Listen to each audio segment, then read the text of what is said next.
nggak mau. Meskipun banyak pihak menyayangkan ini partai pengusung Anies kok meninggalkan capresnya sendiri, Bu Irma. Ini yang salah. Ketika kontestasi selesai ya sudah selesai memang.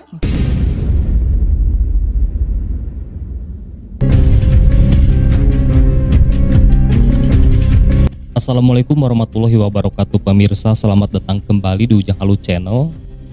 Raut ekspresi kecewa dari Refly Harun tampak jelas sekali mewarnai wajahnya ya ketika ia mendengar pernyataan mengejutkan dari Ibu Irma Nasdem dalam acara Catatan Demokrasi di TV One. Ketika Ibu Irma disinggung bahwa Nasdem yang sebelumnya merupakan salah satu pengusung Anies Baswedan kini mendadak memutuskan untuk meninggalkan Anies dan merapat ke kubu pemerintahan Prabowo Subianto sebagai presiden terpilih. Pernyataan mengejutkan Ibu Irma ini memicu opini dan kesimpulan publik bahwa Nasdem kembali ke setelan pabriknya yang secara historis selalu cenderung merapat ke pemerintahan. Nah, mari kita simak videonya.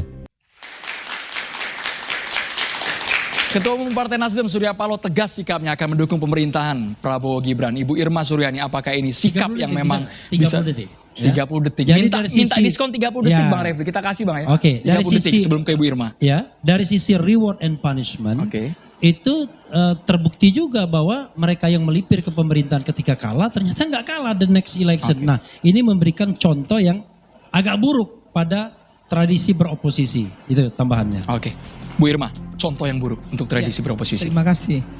Bagi kami, election Pilpres ini sudah selesai. Kami taat pada regulasi. Wasit sudah menyatakan bahwa pemenangnya adalah Prabowo Gibran. Negara ini harus terus berlanjut, harus terus berjalan. Rakyat juga harus terus disejahterakan. Kalau mau ribut terus siapa yang mau memimpin negara ini? Nggak akan pernah ada hentinya karena sama-sama ngotot, saling merasa benar. Maka kemudian Pak Surya Paloh menyampaikan kepada kami di DPP bahwa kita harus taat pada aturan dan itu yang selalu Nasdem lakukan. Dan Nasdem selalu duluan memang sebagai partai modern yang kami selalu sampaikan bahwa kami ingin menjadi role model dan sudah terbukti kok Nasdem selalu menang.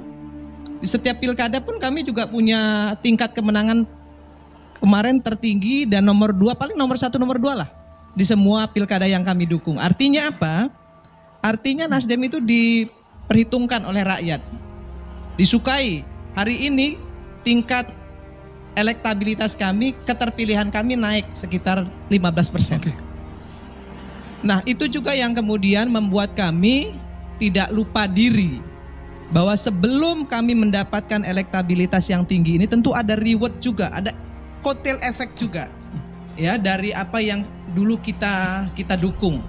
Kita nggak akan menafikan itu. Kita nggak akan pernah bilang bahwa Jokowi itu tidak ada kotel efek untuk Nasdem. Kita nggak akan pernah bilang seperti itu. Artinya kami adalah partai yang realistis.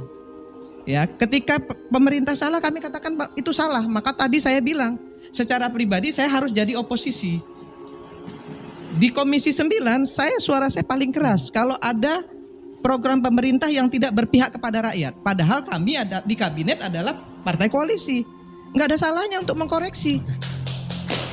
Tapi ketika pemerintah benar ya kita backup habis gitu. Jangan mentang-mentang oposisi, semua yang bagus pun jadi salah. Itu yang nggak benar, tidak konstruktif. Kalau yang benar ya dukung dong. Kalau ya kan demi rakyat. Tapi kalau yang nggak benar ya kita bilang nggak benar, tolong dong diperbaiki. Nah maka kemudian Nasdem menempatkan diri sebagai partner dari pemerintah. Ya, untuk bersama-sama membangun Indonesia ke depan. Memangnya oposisi itu harus selalu di luar. Ya, di dalam kami ingin mewarnai semua kebijakan-kebijakan publik dan itu yang kami lakukan 2 periode ketika kami mendukung Jokowi. Kami tidak pernah minta menteri sama Jokowi. Disodorkan oleh Jokowi mau berapa. Kalau yang sekarang, Ibu Irma? Yang sekarang pun boleh tanya sama Pak Habibur Rahman. Nasdem nggak minta apa-apa. Kalau dikasih Bu, 2 menteri, 3 menteri Bu. Kalau dikasih terserah Prabowo mau taruh di mana. Dua menteri kami ya, 2 menteri kami dipecat oleh Jokowi ya terkena kasus korupsi, kami nggak minta ganti, diminta oleh Pak Jokowi, tolong Pak Surya gantinya, nama-nama penggantinya siapa? Kita nggak mau. Meskipun banyak pihak menyayangkan ini partai pengusung Anies kok meninggalkan capresnya sendiri, Bu Irma. Ini yang salah. Ini yang salah, ya. Koalisi itu antara partai politik. Koalisi perubahan itu antara parpol loh, PKS, PKS, PKB dan Nasdem. Bukan antara Nasdem dan Anies Baswedan, antara Nasdem dan Caimin, bukan. Bukan antara partai politik dengan paslon. Itu yang keliru. Jadi ketika kontestasi selesai, ya sudah selesai memang. Kalau ada relawan yang kemudian kecewa dan lain sebagainya, saya kira itu hal yang normal, wajar. Refli Harun kita juga mukanya. Boleh bilang mereka nggak boleh kecewa. Tapi kita juga harus menyampaikan kepada mereka secara konstruktif bahwa pemerintah ini harus tetap berjalan. Dan kami akan mendukung pemerintah ini sepanjang pemerintah ini bermaslahat bagi masyarakat dan mensejahterakan rakyat, itu saja. Oke.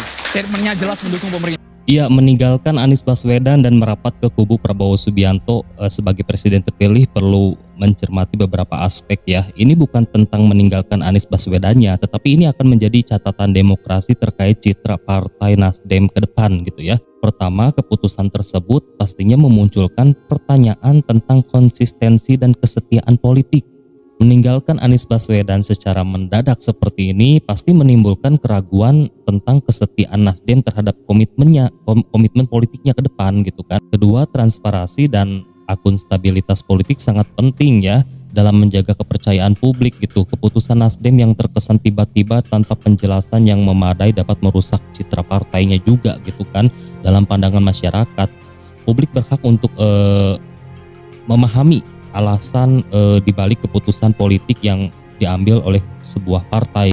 Dan yang terakhir, dalam politik penting untuk memperhatikan efek jangka panjangnya gitu ya. Dari keputusan politik, perubahan aliansi yang terlalu sering atau tanpa pertimbangan yang matang dapat merusak stabilitas politik dan memperburuk polarisasi di masyarakat jadinya. Jadi ya ini berdampak juga kepada Nasdem ke depan gitu ya kesimpulannya. Jadi terkesan bermuka dua jadinya ya gitu. Dan ini kasihan banget ya untuk kubunya Abah Anies gitu kan. Jadi selama ini didukung oleh Partai Nasdem atau diusung oleh Partai Nasdem. Jadi kita berasumsi bahwa itu hanya sekedar ada kepentingan belaka gitu ya. Dan ketika kenyataannya Abah Anies ini kalah di Pilpres, akhirnya ditinggal dan partai pengusungnya merapat ke kubu Prabowo Subianto. Ini fakta yang sangat menyakitkan ya. Nah mungkin sekian, terima kasih buat kalian yang sudah menyimak. Jangan lupa pamit, sampai jumpa di next video.